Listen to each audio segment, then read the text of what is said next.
преддверии весеннего праздника общественное волонтерское движение «Лучи Ленска» устроило благотворительную акцию «Доброе 8 марта», в которой приняли участие многие неравнодушные ленчане. Акция «Доброе 8 марта» стала уже хорошей традицией. Ежегодно ребята из волонтерского движения «Лучи Ленска» поздравляют с праздником весны одиноких бабушек, проживающих в доме престарелых. Цель акции – подарить частичку тепла, добра и не оставить в этот день ни одну женщину без внимания. Всей души поздравляем вас с наступающим праздником. Здоровья, счастья вам. Спасибо.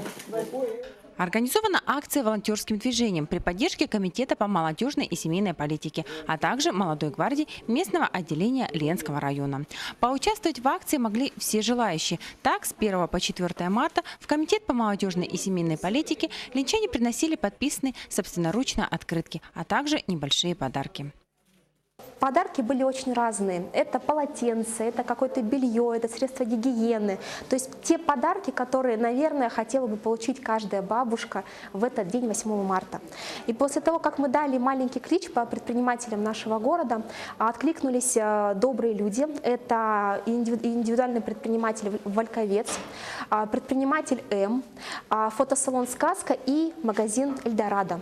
Ленские предприниматели также приготовили подарки, призы, а для поднятия настроения еще и разные сладкие вкусности.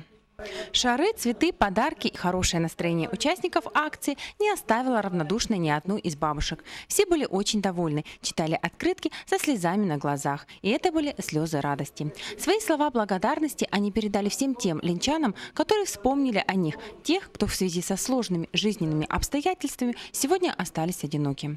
Участники акции потратили совсем немного своего личного времени, а сколько радости они доставили одиноким бабушкам. А все, что приносит радость – добро. Таким образом, организаторы, волонтерское движение и все неравнодушные ленчане показали, что любой человек достоин, чтобы его помнили. Светлана Балеева, Алексей Семенов, НВК Саха, Ленск.